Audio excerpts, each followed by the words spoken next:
Trabajo en una bodega de vinos, es una empresa familiar, pertenezco a la quinta generación y mi día a día es irme a trabajar a la bodega, vender los vinos por todo el mundo y pelear mucho.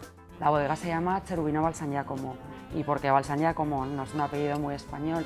La bodega se fundó en Suiza en 1831 y desde los inicios se exportaba a todo el mundo. Entonces hubo un ataque de filoxera, que es una enfermedad que arrasó todo el viñedo, y tuvieron que buscar recursos en otras zonas. Y se vinieron a España. Encontraron que por condiciones logísticas, de calidad, la tierra era excelente y fundaron la primera bodega en España, en Alicante. Y luego de allí nos trasladamos a Valencia.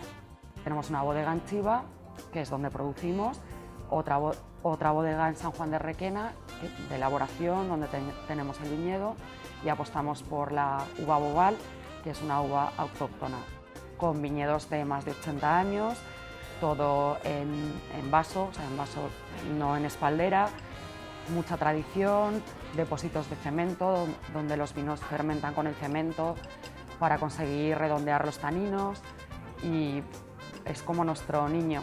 Estamos todos encantados, cada uno de mis hermanos estamos en una parcela en la bodega y la verdad que bastante bien. Y luego el vino es precioso, es complicado, hay mucha competencia, pero es muy bonito.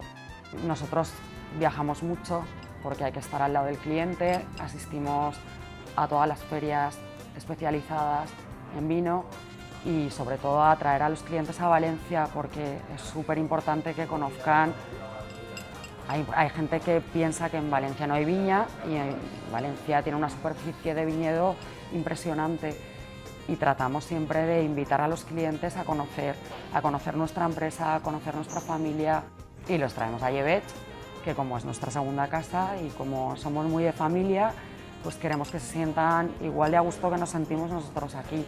Es muy difícil llegar a una quinta generación, que somos súper trabajadores y súper luchadores, toda la familia, que es súper importante para seguir creciendo, que tenemos unos empleados excelentes, que apuestan mucho por la empresa, que se desviven por ella y pelear mucho todos juntos, y que es la familia. Para mí es la familia, porque es tuyo y porque luchas más por algo que es tuyo.